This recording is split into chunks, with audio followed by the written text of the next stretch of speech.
YouTube channel. Today I receive a very special guest, Shawn Toovey, who played Brian Cooper in Dr.Quinn Medicine Woman.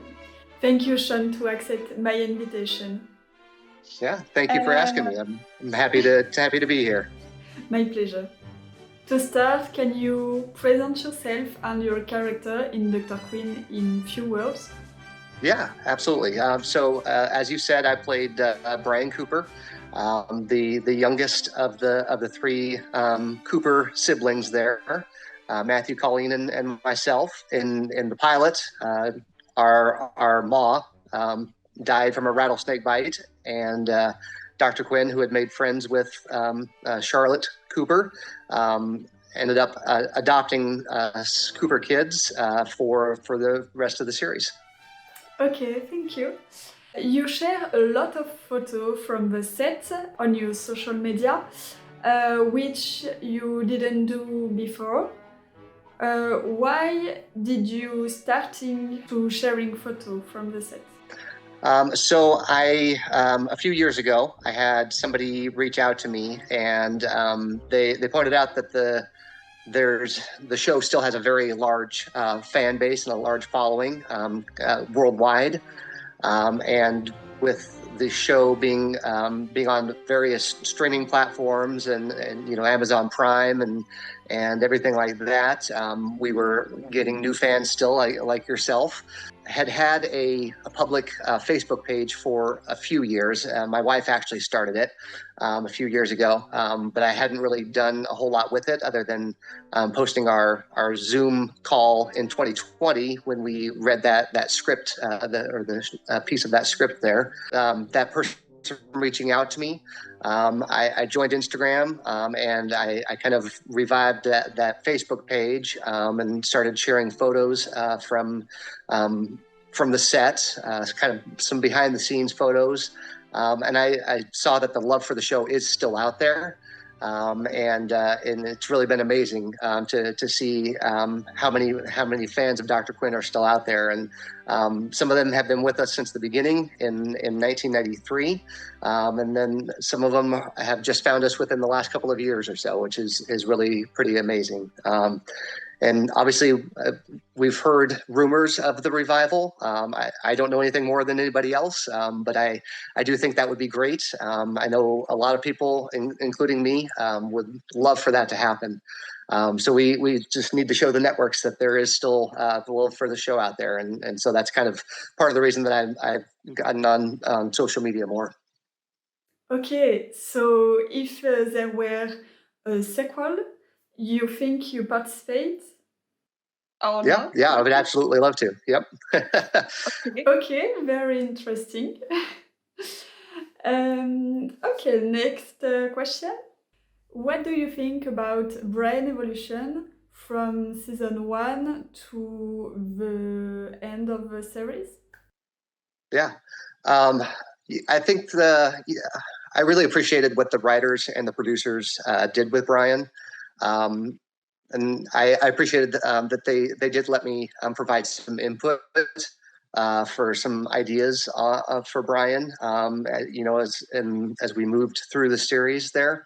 At the time, as a teenager, in the later years of the show there, I would have liked to see Brian do some more like teenagery things or adult things. But looking back on it now, I'm glad that they were able to keep some of Brian's innocence and the childhood, even as he continued to grow through the series. Do you think the celebrity affect your childhood? Yeah. Well, I was 8 when we shot the pilot, and I was just turning 15 around the time that we filmed that what would turn out to be the last episode there, Colleen's wedding. So in a way, the show pretty much was my childhood. I get that question with some frequency. Maybe not like exactly like that, but kind of how was it to not have a normal childhood? And for me, growing up on the set like that, that really was normal for me. Like, from 8 to 15, that was all I knew. So, but it was fun. We'd go back to my grandparents' small towns in Nebraska here, you go to the coffee shop, and all the little old ladies in the coffee shop would ooh and ah and pinch my cheeks and make a big deal about it and everything like that, which was fun. Certainly had a number of opportunities that I wouldn't have had without being on the show. I'm a big Star Trek fan, and Jane had an invitation to the 30th anniversary gala for Star Trek in 1996. She invited me to go along with her, which was just amazing. I was in nerd heaven there for that. But at the same time, I still had my friends, both on the sets and that I hung out with at home, on my personal time. And when I was with them, it was never like being on Dr. Quinn was never really a big deal with my friends. So you had friends on the set and in the real life? Yes. Yeah. Yep. Okay. When I would hang out with my friends at home or, in the neighborhood there, I brought them to the set, once or twice to see filming. But other than that, we were just normal kids. We hung out and played football and went to movies and went swimming and all that kind of stuff. Great. My next question was, how did you manage not to confuse your own personality with the one of Brian? Yeah.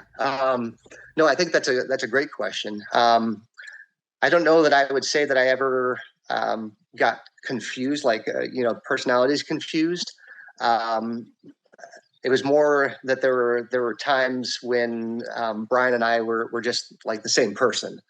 Obviously we did different things and had some different interests, living in the 1800s versus 1990s. But we would often go through some of the same growing pains as he became a preteen and then a teenager. And, obviously I'm going through kind of some of those same changes in my own personal life. So, really, I always tried to just be authentic with Brian and not like focus on the acting piece of it. Obviously there are times when the emotional currents are different in the show than in real life, like in Brother's Keeper, with Pup and Ingrid and all that stuff. But even in those episodes, I just tried to keep authentic with my portrayal of Brian, and consider how I would react if it was me in this situation or this circumstance. Okay. And your parents help you for that? I think my parents did an amazing job of helping keep me grounded and focused and not letting me turn to the child actors that you see that turn to to kind of down that bad path, and helps me kind of separate those things. Okay. Were certain scenes difficult for a child to play? Because I don't know if you watch Stranger Things, but Millie Bobby Brown say her first kiss was in the series. Yeah, definitely for sure. Actually, my first kiss was actually on screen as well on Dr. Quinn there. Okay. In Fifi's First Christmas, when Brian rescues Sarah from falling down the hill there, that was very, very awkward. Okay. A first kiss is already awkward. And then you have all of the crew and some of the cast came on the set just specifically to watch that scene, and watching you try not to be awkward about that kiss there. a lot of the cast and the crew were together for most of the series, and they really were like an extended family for the most part. And as family does to each other, there was quite a fair amount of teasing that came along with that kiss scene of mine, all out of love, of course. But that doesn't necessarily make it any easier when you're the object of the teasing. But so yeah, there's definitely some awkward scenes like that. And then like I talked about before, the Brothers Keeper episode, the emotionally heavy scenes or episodes, like Brothers Keeper, or when Anthony dies, or in that first Halloween episode, when Brian thinks Dorothy's a witch, and the town's kids dump water on her. And then Brian and Dorothy have a conversation that is, it's really emotional and everything like that.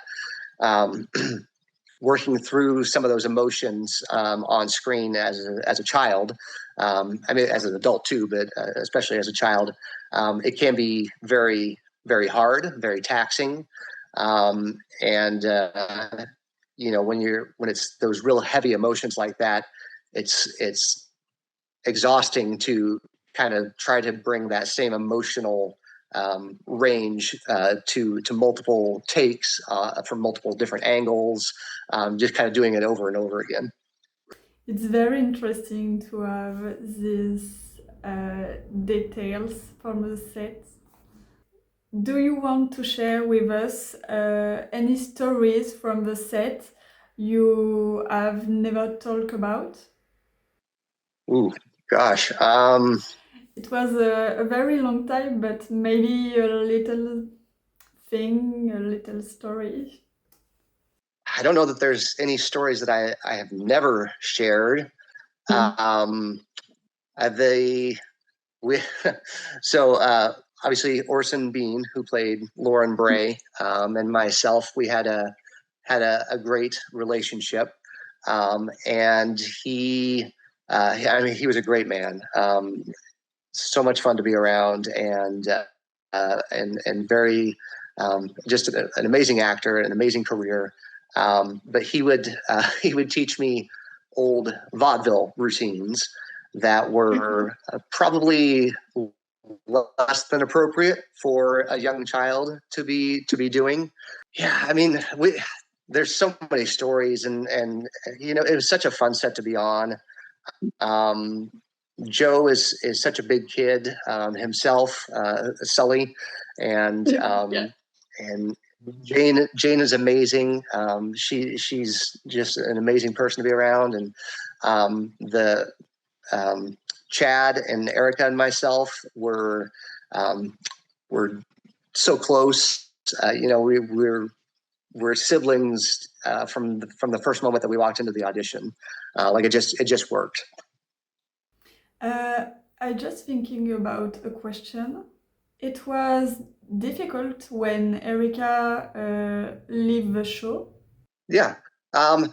Yes, it was, because as I said, like, we did have such a great relationship, the three of us.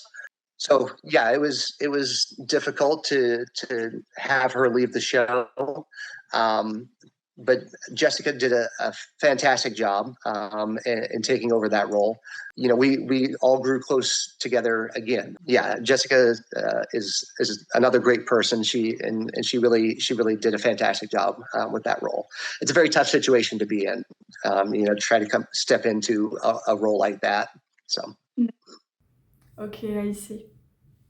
Do you think TV show evolved since Dr. Quinn, and in what way? Yeah, it's a good question. I think that there has. I think a lot of a certain amount of the broadcast television that's on CBS and NBC and ABC, a lot of that is still kind of similar. Obviously, technology's changed, and shooting styles have evolved. Certainly, the cinematography has changed quite a bit. over the years, but the shows on the broadcast television, like you've got your NCISs and your 911s and your sitcoms that are all still kind of that episodic, where a story is contained within one episode. But with the rise of streaming over the past 5 to 10 years or so, and now with all the different platforms that are available, and particularly for those shows that are designed specifically for the streaming platforms, like Stranger Things, or Picard on Paramount Plus, or Yellowstone. I know that's not a streaming specific one, but you see the shift from the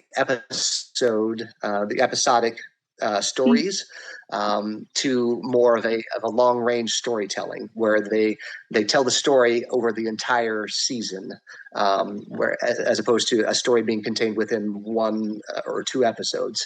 I think it's an interesting shift. You see some of those streaming shows. They have seasons that are a lot shorter. We used to do 22 episodes in a season for Dr. Quinn, give or take a little bit. And like Stranger Things has 8 episodes per season, on average. But they're also longer episodes and are more involved. And obviously the budgets for these shows are a lot bigger. And the computer technology and the graphics and everything like that have come so far from when we were on the air. It's a very interesting. Do you think the series Kind Dr. Quinn could be worked today? Because Dr. Quinn is a very familial series, and now I think the series are more maybe dark, maybe violence. What do you think about that? Yeah, it is definitely a concern. But honestly, I think that it just says that we need Dr. Quinn back more than ever. When we first came on, a lot of people didn't think that we were going to be successful, because even at that time there wasn't a lot. The sitcoms were more family oriented, but you didn't have a lot of hour-long shows that were family related at the time that we came on the air. So people didn't think we were going to be successful because we were more family oriented. We were a Western, which there wasn't much in the Western category at that time either. And then they put us on Saturday nights, which is typically not a good night for television viewing. People are usually out with family or out doing other things. So I think the fact that we were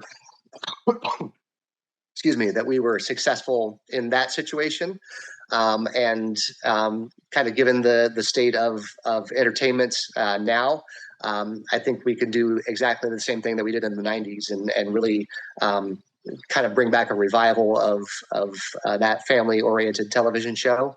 And not so much on the Western, because you've got your Yellowstones and you've got all the spin-offs of that. But I think Dr. Quinn is needed now more than ever.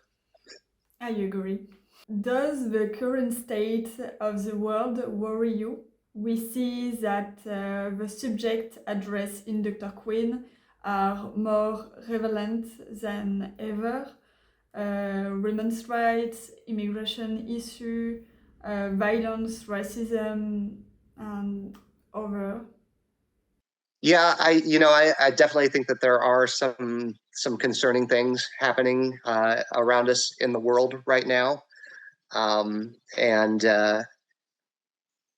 at the same time, I think that there are concerning things happen in the world in every era. There was concerning things in the world happening in the 90s, and in the 2000s, and in the 1870s.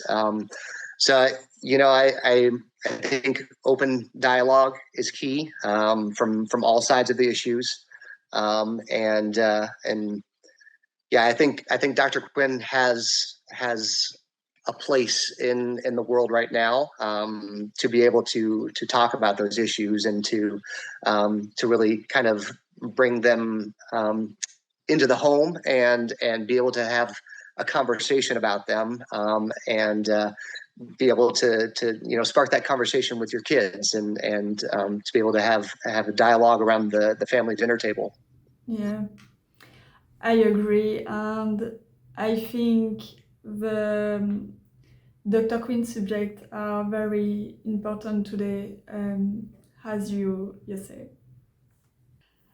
Okay, so to continue, I propose you to answer the question in few words, and I will ask you few questions. All right? Absolutely, yes, 100%, without a doubt, I would do it. Chad and Brandon Hammond, who played Anthony. No, it was not. I actually fell into acting quite by accident. It was never a plan. I wanted to be a paleontologist when I grew up. I loved dinosaurs. I still love dinosaurs, but I did a few commercials after the show ended, and it was about time to go to college. So I stepped away to go to college. I went to the University of Nebraska. It's where I'm from. I always knew that I wanted to go there and be a Husker. The last couple of years with sharing the photos on Instagram and Facebook and everything, it's really kind of sparked that desire in me to get back out there and start performing again. I think we had more stories to tell when the series was canceled, and I think that we still have more stories that we can tell with Dr. Quinn. Not often. We do occasionally. We actually just watched through it again as a family. I think it was last year or the year before. A little bit. Not really though.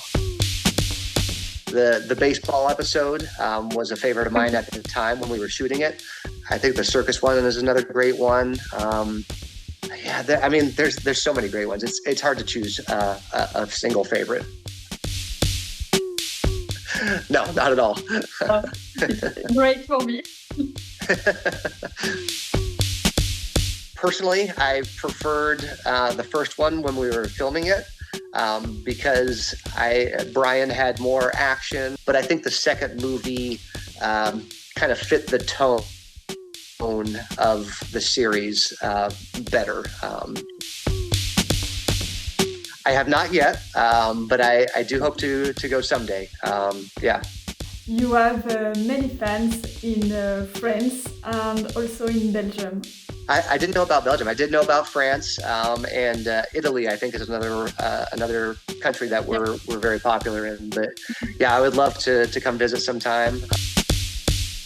I don't know that I have personally talked to her since then. But we've texted a few times, and I try to keep up to date on what she's doing through some mutual friends and stay up to date with her life. And during the filming, you were close with her? Yeah, absolutely. Yeah, we had a great relationship. Yeah, that's a great question. The simple answer is yes, but I think that it's very dependent on the child, the person, and I think it's very dependent on the parents. That is an interesting question. William Shockley did such a great job with Hank. I think that would have been a fun one to do, just because it's so very different from Brian. I think Jake Slicker had some interesting emotional journeys kind of through the series with dealing with the alcoholism and everything like that. Mr. Bray would have been a lot of fun to play, just because you get to be an old curmudgeon, but again, that comedy piece there as well. To finish, do you have any questions for the fan who will watch this video? Sure, yeah. This is great. I didn't know I was going to get to turn it around on you. Um, what do you like about the series so much? It's a very interesting question. People can answer in the comments of this video. Do you anything else to say? I don't think so. No, thank you very much for inviting me on here. I've had a great time looking back, and I hope you've enjoyed this. And yeah, let's keep going. Let's get Dr. Quinn back on the air. Thank you to you to accept my invitation, and thank you to take the time to reply to my questions. I'm very glad to meet you and to do this interview with you. Thank you. I appreciate it. And yeah, thank you again for having me on. I've had a great time. Thank you. Thank you very much to watch this video, and tell me in the comment what do you think about this interview, and tell me which actor would you want to see in this YouTube channel for the next time, and see you in the next video. Bye!